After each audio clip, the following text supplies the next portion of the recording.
take it from Candace on Tucker Carlson, and then we're going to move over to what Nick Fuentes says, because let's be real, the man is entertaining.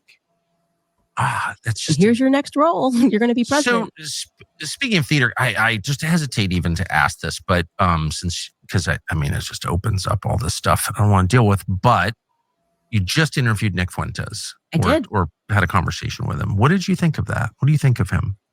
I mean, I can tell you my experience was entirely fraudulent with him. I never interview people as a gotcha interview. It's always just he was making the rounds. He's been around for a while, and kind of his story, when I learned it, because he was banned from everywhere, so I didn't actually know what the backstory was with Nick Fuentes, but then I learned it when he was allowed back on X, and Jeremy Boring, who was then the CEO of Daily Wire, did this X live with him. And Jeremy Boring did an event with Nick Fuentes? It was weird. Everything was weird about what happened, but it happened. And Nick told his story, and I was listening in, and said essentially that he was canceled because he started asking questions about Israel.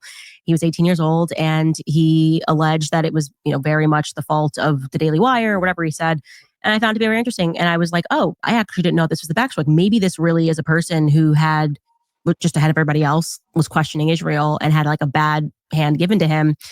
So I had him on the show, welcomed him into my home, and he was very nice. We told him, we're going to cut a controversial trailer. We're going to show you like these clips of you talking trash about me, and you can talk about whatever you want for as long as you want. Ask any questions you want to ask.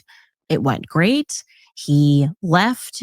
He said, thanks. We can now be friends. And I am not kidding. We published this 11 days later, and I don't even know how to, he lost his mind, calling me an effing bitch who set him up. We didn't edit a single thing. Ended off with make me a sandwich. Those 11 days, like 2 weeks before we even published the interview, we told him if there's anything that he wanted us to insert. Like, nobody does that if you go on their show. Yes. And I genuinely don't know what triggered him, other than me at the very end asking him about or talking to him about family. And it was just the rage that was coming out of him was just weird. And I don't know why he did that. I don't know why he did a 180. You had access to me. You could have said anything after. Even if he had said in good faith, I thought I sounded a little weird here, could you cut it out? We probably would have cut it out, because I just don't want people to ever not have a good experience coming on our show. That. You know what I'm saying? And also, you want people. I will speak for myself. When I invite someone on, especially just to hear their views, I want them to be able to express what they actually think. Right. Exactly. And you decide what you think, and you decide how to express it. I mean, that's like a basic human right, kind of. Yeah. And so, I'm not here to trip you up into saying something you don't mean. I want to hear what you do mean. Yeah. Exactly. Right? So, and he told the story. He did all of that. And apparently then, and I don't know if it was driven by insecurity. He didn't know how his followers would take the interview, but he just did a complete 180, lied to his audience, pretended that he was surprised it was behind a paywall. We spoke about him and how we were going to release it. He said, great. I mean, it's a total 180 flip. So I can now say that I didn't listen to other people say that Nick was a bad person. I didn't care about what happened when he was 18, 19, 20, 26. I sat across from a person, had a conversation with him. He behaved one way in person and then put on a show for the internet. So I actually can say my experience with Nick Fuentes is that he's a terrible person and a terrible human being, because why would you do that? There's no reason to do that. I agree. You could have come back onto the show. You could have had beginning of us discussing various topics. I think in many ways, whatever happened to him was when he was 18 may have stunted his growth, meaning that he now is responding to the internet, which is filled with people that don't even use their real names. Right? So really the irony of it all is you could just be like the IDF soldiers just pretending to be his supporters and just getting him to say whatever you want because he's going to do whatever you say. But it was strange. It was totally strange. It made no sense. And Does he have a family or a normal life? I asked him about that. He said, yeah, he comes from a 2-parent household. That's what he told me. No. Does he have his own family? Does he? No, he's not married. And I just offered to him. I was like, yeah, no, I think that's a funny thing, because that's actually what triggered him when Candace says, oh, you're not married because you're selfless. Nick tried to frame it as, no, I'm actually being selfless. I'm not trying to bring people into my wild lifestyle. And then after that, the conversation kind of went off the rails when Nick Fuentes says, man, you don't even know me. Like, so quit talking about me.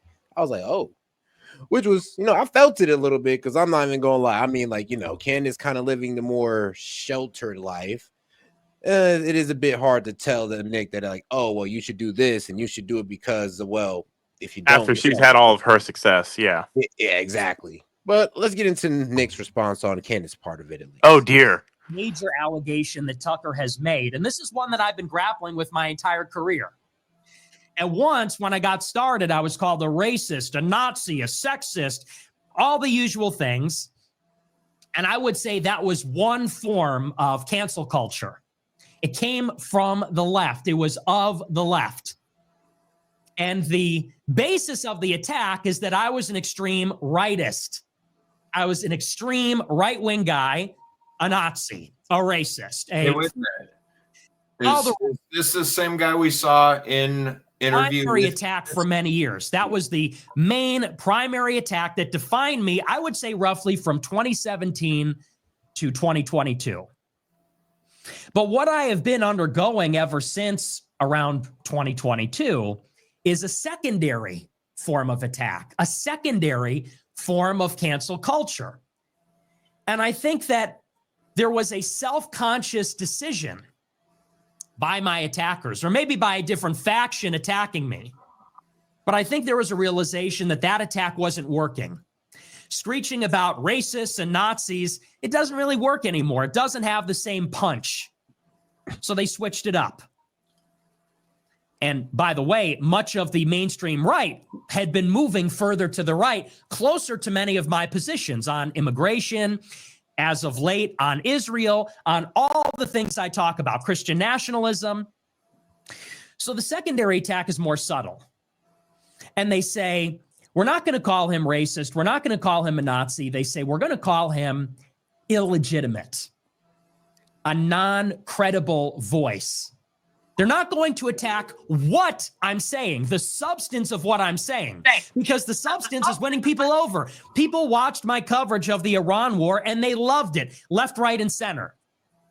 People watch my analysis, my polemical statements about Gaza, and they say, I'm from the left. I hate this guy. I agree with him. So in some ways, in many ways, they realized attacking the substance isn't going to work. Saying you're too far right doesn't pack a punch. We've sort of exhausted that. There's this boy who cried wolf effect. What's more, the mainstream right is moving too far to the right. They're too proximate to me. So I can't really be attacked from the right in that vein anymore. And the arguments on a similar vein are becoming very compelling in light of recent events. So instead they've pivoted, and now the thrust of it, although it takes different forms, is not credible. And so they focus on, for example, accusations that I'm involved with the federal government in some way, or foreign intelligence. They talk about how my show is funded. They talk about my interactions or lack thereof with law enforcement. And let's go ahead and get into that part of it. But yeah, so far you kind of see where this is going. It's going to be a slander of both of their, well, each one of their characters. These are things that you learn when you're married, and he just was vicious about it. And, you know, About women what? don't tell me what to do or whatever it was. And it was very performative. Like I said the exact same thing to Andrew Tate months earlier.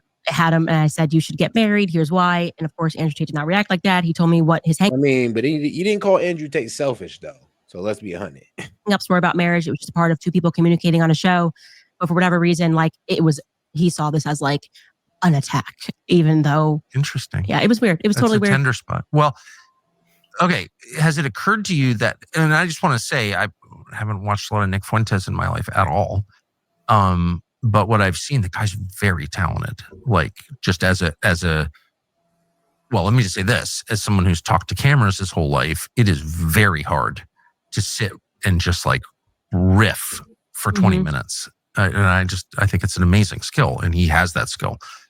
But I also have noticed, that his targets are all people who are sincere, non-crazy, non-hateful opponents of neocon politics. Right. So you have to kind of wonder about that. So Nick Fuentes is like, oh, I don't like the neocons. But then his targets are J.D. Vance, Joe Kent. He got involved in Joe Kent's campaign with a super, oh yes. You, me. And it's like, what is that? Dave Smith.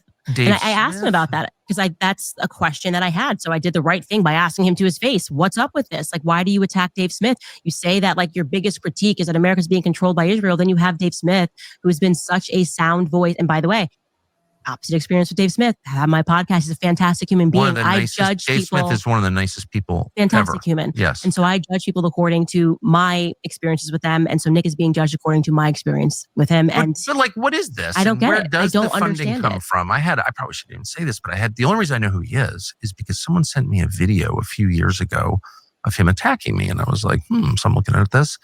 And I'm like, well, first of all, this kid's really talented, like legit. And I can assess that just having done the job for so long. So I was like, wow, lots of talent, native talent. And he's attacking my dad as a CIA, his dad's in the CIA or whatever. And I'm like, well, that's no, untrue. And my father dies. And I learn actually, was involved in that world. Yeah. I mean, that was one thing that. Wait.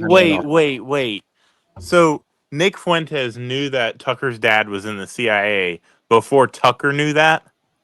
Yeah, let's get into that part. Well, Tucker, I'm glad you're tuning in because this kid from Chicago, this 26-year-old kid from Chicago with this chip in the shoulder and the world in his eyes, is about to tell you more about your dad. If you were surprised to find out your dad was CIA, I'm about to blow your mind. And I didn't get this information from the CIA. I got it from Mint Press News. I got it from C-SPAN. I got it from Wikipedia. It's all available on the internet. You should try it sometime. Tucker says he doesn't own a TV. He doesn't use email. Maybe that's why he doesn't know this information, right? Tucker frequently says, I never watch TV. I don't even own a TV. I don't even use email. That's probably why he's so out of the loop, because all this information is on the internet. It's all there. If you Google Dick Carlson, you'll find all of this. So someone send him the clip, someone transcribe it onto a leaf or translate it into Morse code or smoke signals, whatever Tucker is able to interpret, however he gets his media. Someone could write it on a note and pass it to him by the Pony Express. And I will teach him more about his own dad. I can do that because I'm a 26-year-old kid from Chicago with internet access and a phone and TV. Oh, my God. This is from Mint Press News. It says, Dick Carlson is an important journalist and high state official who was appointed by Ronald Reagan as director of the U.S. Information Agency, the body that oversees government-funded media, including Voice of America, of which Dick was also the director. It's funny how Richard, what was it? His name is Richard Warren Carlson, but for some reason, Dick is a nickname for Richard. Yeah. Together, these outlets are part of what the New York Times called a worldwide propaganda network built by the CIA. This is Tucker's dad. Tucker's dad was a Reagan appointee, confirmed in the Senate, to run U.S. Information Agency, which runs Voice of America, Radio Free Europe, all of it. The New York Times called it a worldwide propaganda network built by the CIA. And up until the 70s, it was exclusively funded by the CIA. What does this have to do with the price? In his position as director of USIA, Dick played a considerable role in the downfall of the Soviet Union. In a 1990 event alongside media moguls Rupert Murdoch and Ted Turner, Rupert Murdoch, Tucker's future boss, he noted that, quote, I think we would all agree that international broadcasting, this is Dick Carlson in 1990. This is a quote. I'm going to read it to you. Tucker's dad said this. I think we would all agree that international broadcasting played a very critical role, as was suggested by Mr. Murdoch, the owner of Fox News, and the events that took place in the USSR and Eastern Europe over the last couple of years. From Beijing to Budapest to Warsaw to Vilnius, information poured across borders and news that millions of people had stood up to their oppressors, helped millions of others sweep those oppressors away. He is referring to regime change, color revolutions, backed by the CIA media empire that he ran. He said, I also believe that international broadcasters were equally important in laying the groundwork for the democratic revolutions that we have seen. Isn't it incredible how Western all of those Eastern Europeans sound, talking about freedom, democracy, free enterprise, environmental concerns? And they don't get those ideas from their own media or from textbooks in their countries. They get them mainly from international broadcasters like Voice of America, BBC Radio, Liberty Media for Europe. Tucker's father, Dick, ran the CIA's propaganda empire, pushing color revolutions in the Soviet Union and the Warsaw Pact, in Tiananmen Square in China. That's what the event was about. They were reflecting on the Tiananmen Square massacre, where Voice of America operatives were there spreading information about the student protests. Color revolutions in all the communist countries, and in China in particular. Dick Carlson wanted to overthrow the communist Chinese, and he played a part running Voice of America in 1989 to do this. And he bragged about how the peoples of the world are throwing off their oppressors, learning about free enterprise, democracy through Voice of America, which he ran. It's very important stuff. Appointed by Reagan. In the same job, Dick was a key component in the ultimately successful attempt to bring down the leftist Sandinista government in Nicaragua through hybrid warfare. That's the Iran-Contras affair, where Israel brokered arms and money exchanges, giving Iran weapons and money to fund the Contra fighters, the anti-communists in Nicaragua, the right-wing death squads. Dick was helping to do this. Dick would later be appointed by President George H.W. Bush as U.S. ambassador to the Seychelles and serve on a number of neoconservative think tanks. Chief among these is the Foundation for Defense of Democracies, an organization widely accused of being little more than a front for the Israel lobby. Indeed, when asked point blank if that were the case, he refused to deny it, stating only that Israel is a country under siege. It's a democracy in a part of the world where there are no democracies, and it is under constant irregular terrorist attack and threat. Also on the board of the FDD at that time were Gene Kirkpatrick, a high official at the board of the FDD at that time, a high official at the center of the Iran-Contras affair, and R. James Woolsey, the CIA director from 1993 to 1995. Dick would later team up with Woolsey again at the Institute for the Study of Terrorism and Political Violence. Okay? So, to summarize, Tucker Carlson's father was appointed by Reagan to do U.S. information warfare, running the CIA's propaganda empire of international broadcasters, facilitating the overthrow of communist governments like the left-wing government in Nicaragua during Iran-Contras, and in China during the Tiananmen Square massacre. And he was bragging on a panel with Rupert Murdoch, the founder of Fox News, who the Reagan administration got into the United States because he's from another country. Dick Carlson then went on to work for neoconservative think tanks where he defended Israel. They're basically an outfit for Israel, working with other CIA agents involved in Iran-Contras at these various NGOs. That's Tucker Carlson's dad. That Tucker did not know was in the CIA. That Tucker is pleading ignorance. He was shocked, just absolutely shocked, that his father that ran Voice of America and USAI, his father that was at the Foundation for the Defense of Democracies, that was at these other neocon think tanks, appointed by George Bush as an ambassador, didn't know he was in the CIA world until he heard it from me, until he found out just this year. What? Yeah. Are you sure? Apparently, that's what he just said. He said as much. I mean, let's go with Tucker. What Tucker was going with. Remember, let's hear how Tucker does. And he's attacking my dad as a CIA, his dad's in the CIA or whatever. And I'm like, well, that's no, untrue. And my father dies, and I learn actually, yeah, was involved in that world. Completely shocked by it. So no one has to believe me, but that's just a fact. Right. This was in March of this year. And I'm like, well, how the hell would this child from Chicago? What a great reporter. When he passed, like, who's this guy know who my dad is? And like, he's in intelligence. How would he know that? And Wait, so that was his critique of you because I didn't see it. Yeah, someone just sent me this video and was like, you can't believe anything Carlson says because his father was in the CIA and he's a CIA, working on behalf of the CIA. Well, I mean, I think it's pretty obvious, and I actually feel emotional in my anger towards CIA. And I think that comes out on the air quite regularly. Right. And so the idea that I'm working for the CIA is like deranged. Well, if it helps, he said I'm funded by Russia now. I mean, well, according to what we heard, let's be real. Your dad worked for the CIA. You definitely said that you've applied to the CIA before.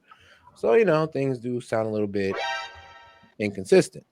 And said I was funded by Russia. But you would be a lot more likely to take Russian money than I would be to work for the CIA, because you would never take Russian money and you're not Russian. But I mean, I really hate the CIA. And I mean, Right. That's like very offensive to me. So why would you? It's like personal for you. Well, a little bit. Yeah. And anyway, like, who is this kid exactly? Mm-hmm. And maybe it's just an accident that the guy exclusively goes after people who are in roughly the same. And then he gets up there and he's like, making Holocaust jokes. And it's like, is it possible that this is like David Duke? And David Duke, every time I had a new show, David Duke would endorse my show. I don't know, who the hell is David Duke? Well, David Duke is obviously part of a campaign to discredit people on the right, obviously. And I think it's very obvious that Nick Fuentes is exactly the same. Doesn't mean everything he says is false. Oh, hey, pause it. Nick Fuentes, I swear he's in the closet. All right, man, what's going on? I can't help it. Every time I hear his name, after seeing the video of him, he's absolutely in the closet. I don't know about that one, considering he's this diehard Christian guy, but oh yeah, he's also the KKK guy, right? Not that guy. No, that's David Duke. David Duke. Sorry. I think the new head of the KKK, that guy really looks like he's in the closet to me. All right, man. Enormously talented. Doesn't mean he's a bad person. I'm not attacking him personally, but he is clearly part of a campaign to discredit non-crazy right voices. That's obvious to me. I've been around a long time. I know it when I see it. Yeah. And I will say, I don't understand it. We were very kind to him. Like, I truly, we almost said, we felt maybe he was a bit lonely. We should invite him back for dinner. I mean, that's how good of an experience I had. Clearly it's and then it was a 180. So it's either A, it's being driven from a little boy insecurity. And he just was so worried that he just went on the attack because he doesn't know how to have normal relations after being banned everywhere. Well, I think there's that could be one element. The angry gay kid thing going on. Yeah. Or it's what you're saying. The angry gay kid. Hey, no, you know what, man? Tucker agrees with you. Where he does this, he's lying to everybody and pretending that things are one way when it's not. I can say why is he attacking Joe Kent, Joe Kent worked as a CIA contractor, paramilitary contractor. He's in the U.S. military for years fighting our neocon wars. And his wife was killed in Syria in one of those wars. Joe Kent is the single most sincere critic, and I would say the one with the most credibility in the United States to say this foreign policy is bad. It killed my wife. I was a part of it. Joe Kent is actually someone the CIA doesn't like at all because he understands how it operates. And for Nick Fuentes, who's some child from Chicago, to go after him specifically, one congressional seat in Washington State. It is random. It's not random, though. It's the opposite of random. Joe Kent was number one on the list of people they wanted to knock off, people who believe in our neocon foreign policy. They wanted Joe Kent out because he could stand up and say, I actually know. I've got the receipts. My wife was killed in Syria. You had to take that guy out. And Nick Fuentes, this child, this weird little gay kid in his basement in Chicago, is participating in a super PAC to bump off Joe Kent. I've been around this my whole life. I know what that is. It's just an organized effort. Yeah. And he also did the thing that David Duke always did, including to me, which is be like, oh, yeah, it's my friend. And everyone's like, oh, Tucker Carlson's been endorsed by David Duke. I don't know about that one, but I do hear what Tucker say. But let's go on to what, Nick has got to say. Whoops. Here we go. Tucker Carlson. Well, Tucker Carlson is a broadcaster. Sort of interesting. What is Tucker Carlson? Well, Tucker Carlson is a broadcaster. Sort of interesting. Dick Carlson ran the CIA's empire of broadcasters. Tucker's a broadcaster working at Fox News under Rupert Murdoch that Dick was friends with, that Reagan helped in the 1980s. Let's talk a little bit about Tucker Carlson's background. His first run-in with the CIA was that Tucker Carlson, during his college years, visited Nicaragua twice and posed alongside the Contras. The Contras that were being supported by his father concurrently at Voice of America and the U.S. Information Agency. Tucker Carlson was in Nicaragua alongside the Contras. This was one of the regime changes that Dick Carlson celebrated, that he actively supported at the same time as head of Voice of America and the Information Agency, which, of course, Dick then went on to work for other CIA officials involved in Iran-Contras. Tucker was on the ground. This is from Mint News. It says, quote, while still in college, Tucker and his roommate, friend and Daily Caller co-founder Neil Patel went to Nicaragua at least 2 times, in Tucker's own words, to, quote, get involved in the war and support the side that was right, which was not the Sandinistas. In a 2017 podcast interview, he was asked about it directly. The question, I don't think many people know that you were actually a freedom fighter who traveled to Central America to fight with the Contras. Could you fill in our listeners on that story? Tucker said no, laughing, before coyly stating that his supposedly liberal father let him go because he and Patel wanted to see the war in Nicaragua. All kinds of hilarity ensued, he said, laughing nervously before changing the subject. Nobody knew that, by the way. Nobody knew, and it wasn't confirmed or public until 2017, that Tucker, on 2 occasions, was in Nicaragua at the height of Iran-Contras while his father was running information war for the CIA in Nicaragua as a freedom fighter. Nobody knew that until 17. And when asked about it, they said, could you fill us in? Tucker said, no, ha, ha, ha. I was there to see it. My liberal dad let me go.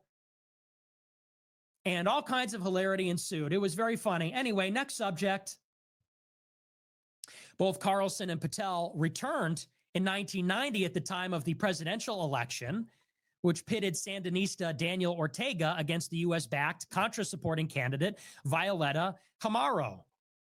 Thanks to years of U.S.-sponsored terror and huge political war chest, Chamorro was able to win, becoming the 6th person in her family to hold the office.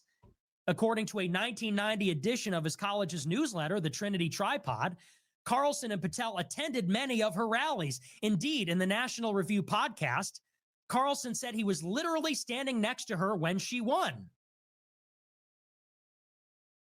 The younger Carlson presents his time in Nicaragua as purely innocent. He said, we didn't have a place to stay or any set plans. It was very spontaneous. We were extremely political. We felt that getting to know the country and some of its citizens would give us a better perspective on the situation. Even more questions are raised when one remembers that it was not long after that trip that he formally applied to become a member of the CIA. Little is known about that, but after his apparent rejection, his father encouraged him to take up journalism. Okay? So his father says international broadcasting was key in the color revolutions that broke up the Soviet Union in Czechoslovakia. They were behind the Tiananmen Square story. They were involved in Nicaragua. And while his father was pushing regime change in Nicaragua, Tucker was on the ground. And no one knew that. And he wasn't just on the ground. He was side by side with the CIA-backed presidential candidate that supported the Contras when she was elected in 1990. He said he was next to her. A successful Cold War regime change brought to you by the CIA propaganda network that his father ran. Then he applied to the CIA. Then he became a journalist. Let's talk about his time as a journalist. When the CIA was running this war in Nicaragua, they were accused by a prominent journalist of paying for that war by selling drugs to black people in the inner cities. This was called the Gary Webb Affair. This is from Mint Press News. It says the CIA funded its war against Nicaragua by helping the Contras to flood America's black urban centers with crack cocaine. That was the argument put forward by investigative journalist Gary Webb in his Dark Alliance series for the San Jose Mercury News, and later in his book of the same name. This was called the Gary Webb Affair. The articles were widely republished and caused a storm of indignation across the country, with massive public anger being directed towards the CIA. Okay? So a left-wing journalist, Gary Webb, puts out a story in the mid-90s. This is years after Tucker was in Nicaragua. The subject of the articles, after he applied for the CIA and was rejected, and then became a journalist. Gary Webb is putting the CIA on blast for funding this Nicaraguan war, which Tucker defended, which he was there on the ground for, on the side of the president who was elected, that his father perpetrated. Tucker had this to say about it. Working at the neocon publication, The Weekly Standard, in 1996, Tucker published an article called A Disgraceful Newspaper Expose and Its Fans. He launched a wall-to-wall defense of the CIA that he had recently applied to join. Framing it all as a ludicrous accusation, he claimed there was no evidence for Webb's claims and presented the CIA as a noble institution under unfair scrutiny and constant attack from forces inside the United States that wanted to bring it down. Far from engaging in the drug trade, he claimed there is ample evidence the CIA had moved to remove drug traffickers from the Nicaraguan resistance. An interesting choice of words to describe the Contras.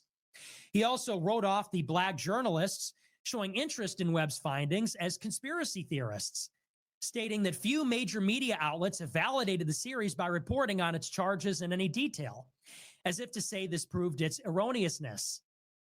In his book, Politics, Partisans, and Parasites, he would later describe the idea as ridiculous. Oh, so he called them crazy. Those black people attacking the CIA for flooding their cities with drugs to pay for this brutal war in Nicaragua that his father was running, Tucker said they were crazy. No evidence. I guess it was random. The CIA was very thankful to Carlson for helping muddy the waters. A declassified CIA document cites his Weekly Standard article, among others, as aiding them in managing a nightmare. So he was there during the dirty war. He left and applied for the CIA.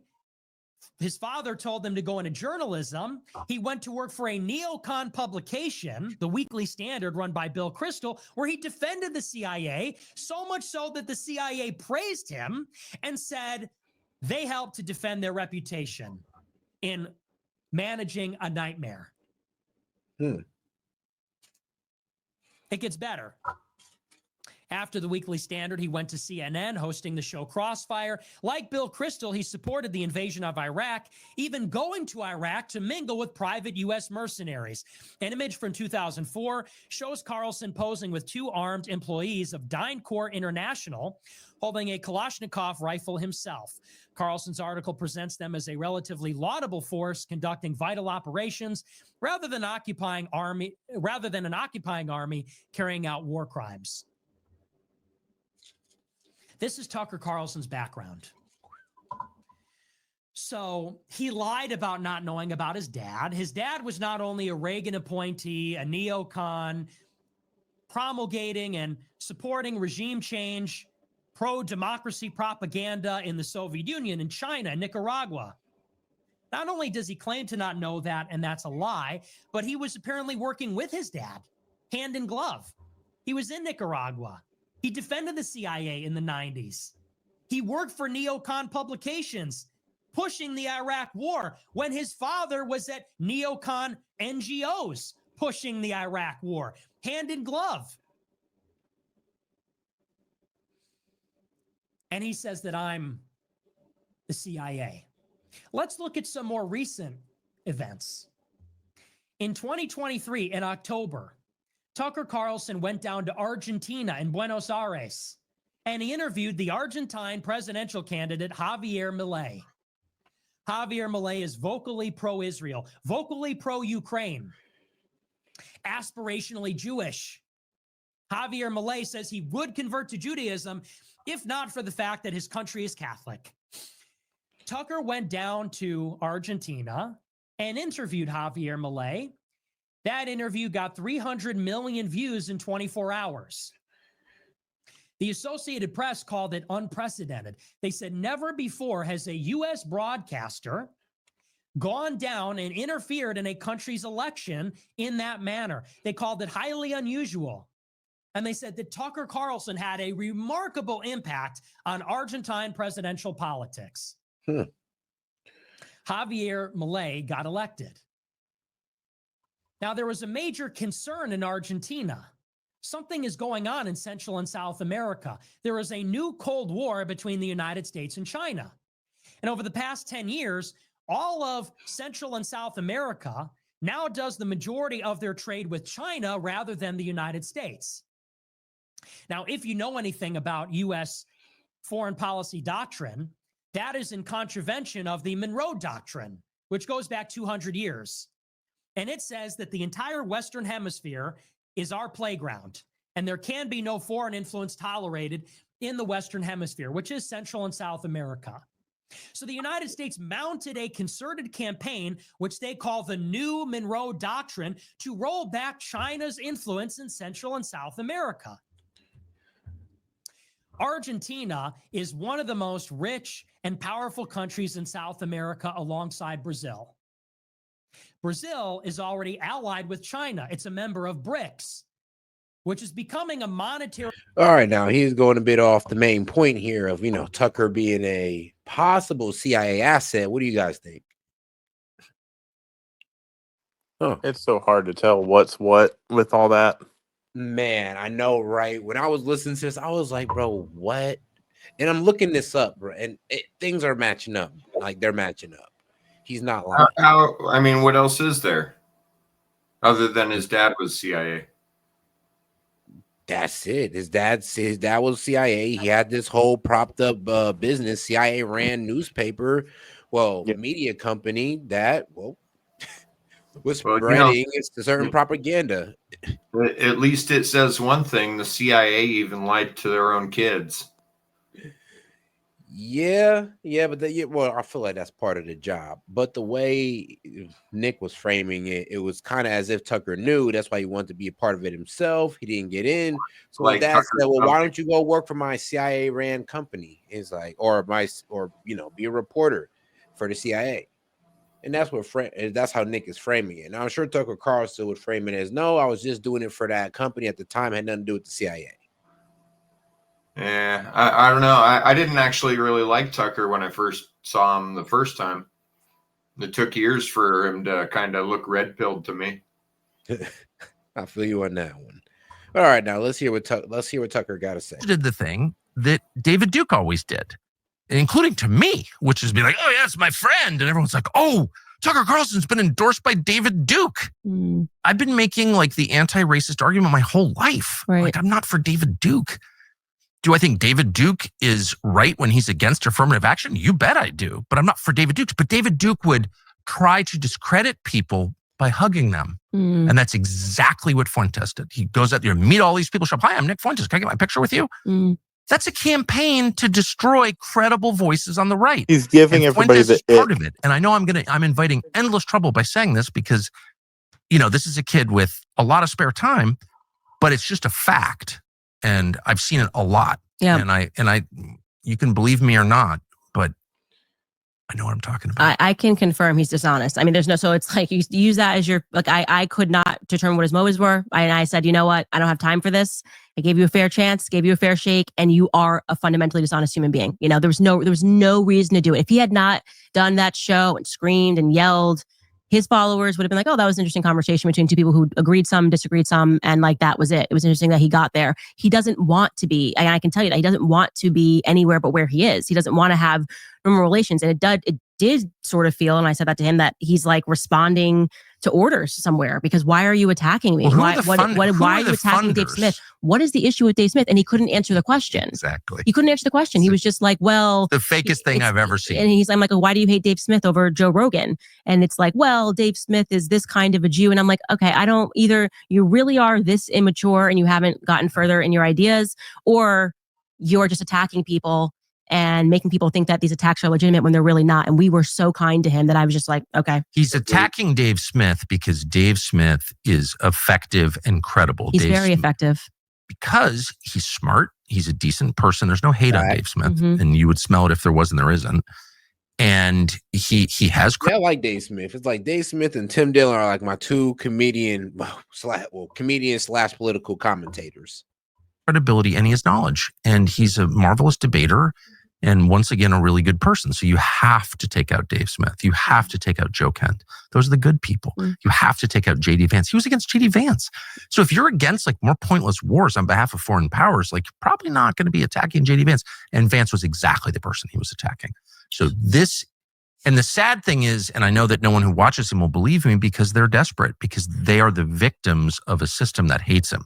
It's young white men who've been totally cut out of our economy, attacked mercilessly, given, narcotics, just go die. I mean, they really are the victims, and they're desperate, and no one speaks for them. So they go to Fuentes because he's like incredibly articulate, and they think he's our leader. But in one of the saddest ironies of all, like he's acting against your interests, actually. It's it's really dark. Yeah, I don't believe he says, I no longer think that he believes what he says. And I can say that, like, even the whole, I just say I'm a racist. I know in part he says stuff to be entertaining, and that's fine. There's an element of it that is meant to be entertaining, but you got on a flight to come down onto a podcast with a Black woman. Like, I don't think you're racist. I don't believe your idea is that women, it's like, women need to shut up. It's like, okay, why are you on my podcast? Why are you saying that you want people to have you on their podcasts? So there's just there's a gap between what he says and how he acts. And for me, that's just worthy of dismissing, full stop. Be authentic. I don't care who you are. Like, genuinely, I kind of like Taylor Lorenz because I know that she actually believes what she says. Totally you get what I'm agree. saying? I Like, at least she's authentic. And she's been... Now, once again, though, let's get over to Nick Fuentes and his criticism. From the left. It was of... Here we go. Is that the right one? The major allegation that Tucker has made. And this is one that I've been grappling with my entire career. And once, when I got started, I was called a racist, a Nazi, a sexist, all the usual things. Whoop. Wrong video. My bad. Corrected on my part. Wearing a mask for 5 years. Okay, it is real to her. COVID is real to her. This is not a performance. She is not. This is not CNN. It's not Jake Tapper. And I respect it. I told my parents, I was like, I kind of like her. It's weird because I know she's. All right, found the right one. Sorry, guys, we do it live. Tucker Carlson's, and you know what? Here's the other thing. Tucker Carlson said I'm a weird gay kid in the basement. Yeah, and I'm from Chicago. You're right. Well, okay, you're not right about all of that. But I wasn't born with a spoon in my mouth. Tucker Carlson says, I have so many trust funds, I never have to work. Tucker went to a $45,000 per year private high school, then a $45,000 per year selective Ivy League school in New England. Tucker Carlson's daddy was a Reagan appointee. And then, after years of bragging about being an elite, bragging about being so out of touch and so rich, now he's going to be the spokesperson for all the white people. Now he's going to roll up his sleeves. I just like to hunt and fish in my log cabin. I care about Klarna and credit card debt. But then when it comes to me, I'm one of the real disaffected white people. You want to talk about me and them? I am them. He says Nick Fuentes is leading all of the disaffected young white men. I am a disaffected young white man. I was a precocious, intelligent, young white college student who went to Boston University, who was pro-Trump and red-pilled by Trump and animated by Trump's message of America first. And I asked questions about Israel, and I was punished for it. I did it years before Tucker Carlson started talking about Israel last year. And I sacrificed, and I was targeted by the ADL, by the SPLC, by the federal government, by the conservative movement that both Candace and Tucker were a part of. Candace and Tucker had nothing to say about Israel until it became unavoidable last year. Not popular, but unavoidable. And now they want to gatekeep me out and do this personality attack and say I'm a bitter loser in my basement from Chicago. I'm a kid from Chicago. And they slipped up there because they forgot for 1 second that they're pretending to be the spokesperson for exactly that kind of person.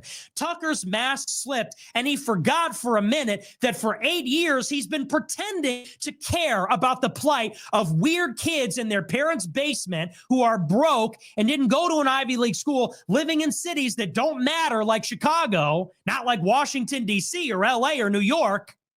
And that's why he had such disdain and contempt for me in that moment. Between the personality attacks, he's lonely, he's weird, he lives in a basement. I'm sorry, did you guys forget that that's your target audience that you're trying to pander to? Did you forget that for 2 seconds? And I'm the inauthentic person? I am that person. I am a spokesman for the disaffected white man because I am one, and you two are not. Candace Owens got married to British royalty worth $200 million after meeting him for 2 weeks on Zoom. What the fuck is even that about? And Tucker Carlson's dad ran the CIA's propaganda empire fighting the Soviet Union. He went and fought with the Contras when he was in college. When I was in college, I was doing a webcam show in my friend's dorm room criticizing Israel. So who's the CIA cutout? Who's the inauthentic one? Who's the crazy, hateful one? I would never describe a well-meaning young white person who's trying to get ahead as a weird kid in his basement from Chicago. And what is that supposed to mean? What is wrong with being from Chicago? What is wrong with being weird? What is wrong with living in your basement? That's a lot of people because of the problems you claim to care about. Tucker's at Turning Point USA extolling the predatory nature of usury and how it's preventing young white men from getting homes. And then the week after says, you're in your mom's basement. So which is it? So which is it? Do you care about Klarna and people going into debt to order pizzas and home ownership being impossible? Or do you think that's a contemptible, low-status thing to be ridiculed and mocked? Who's pandering here exactly? Because that wasn't you. You were born to the Swanson family fortune and your daddy who ran the CIA. You know, my dad didn't even graduate college. My dad worked for the tollway. His dad died of a drug overdose in the 70s. My mother's father was a garbage man in Chicago, and he committed suicide. He was a veteran of World War II. Who's the CIA cutout? Who's the poser? Who is America?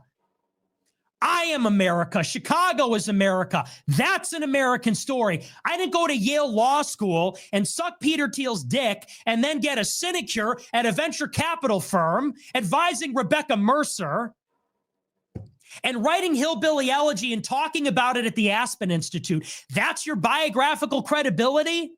How many of these disaffected white people that love Trump because he's racist went to Yale Law School and got plucked out by Peter Thiel, whoever he even is? Peter Thiel with his fixation with the Antichrist, this homosexual who's involved with the CIA, who wants to live forever and govern the world with AI. Yeah, that's really relatable. That's really relatable. Do another show with him and Curtis Yarvin. Do another show. Do the 47th show with JD Vance. It is insulting, and it is insulting to everybody's intelligence for Tucker to sit there and say he doesn't know his dad is in the CIA, for him to say that I'm in the CIA. What a joke. What a sick joke. Especially after everything that's happened to me. And unlike what Candace Owens says, she says, what happened to him when he was 18? What happened to me is ongoing, okay? Unlike Candace Owens and Tucker, I never got a contract with Ben Shapiro and Rupert Murdoch. I was on Maker Support. I was on Patreon. I was on D Live. I had to fight for everything I have. I didn't get $1 million contract from Turning Point. I didn't get $20 million from Fox News. My daddy didn't get me a job in Arkansas.